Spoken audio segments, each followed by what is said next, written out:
Sawa!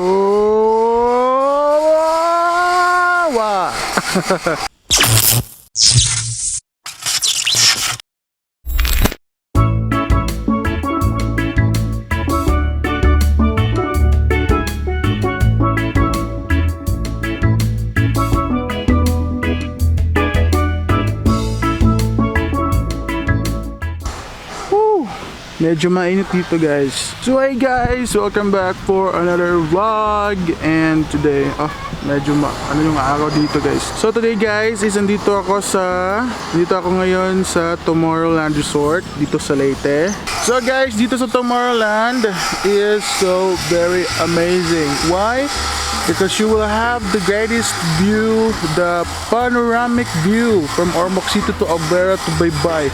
From here. So guys, sa pagsulod ni mo dito guys, you will have to pay 50 pesos for the entrance. And also, you can chill, you can relax, you can have some fun with your friends and families, have a drink, eat a lot of food, you know what I'm saying? Dito guys is very legit, very nice. So, shout out to Mayor Villasencio, no? Mayor Villasencio is the owner of this resort, Tomorrowland Resort here in Merida. It was a good spot, no, for us to, tambay-tambay and chill around here.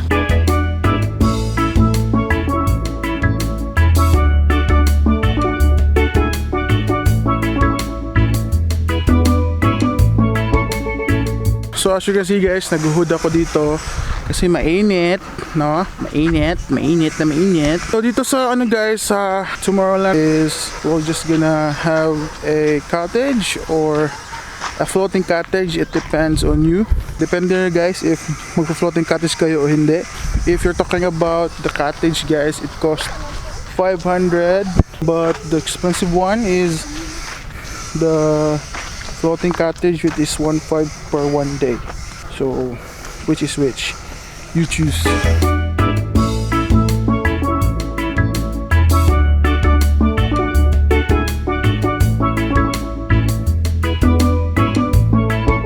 So that is guys the floating cottage. That one. Here are the cottages dito. So the iconic dito guys is ito yung bato.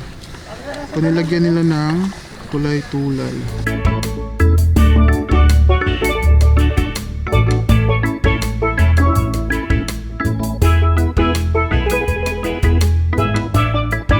Okay, let's go up.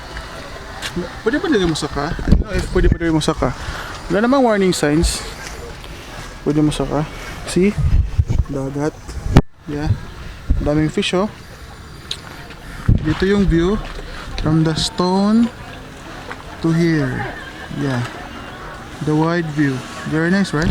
So, let's try it here. If pwede ba masaka? Pwede ba masaka dyan eh? I don't know. Ay, napakabawal dito. Oh. See? So guys, nandito na ako sa my stone. Yung malaking bato. And so hot, it's very hot. So guys, makikita yung view dito sa likod, doon din sa likod. Meron siyang meron siyang parang fruits dito guys oh. You can see this, parang meron siyang fruit. That one, meron siyang fruit. Maganda sana guys pag merong drone, kaso wala tayong drone. Tara, let's go.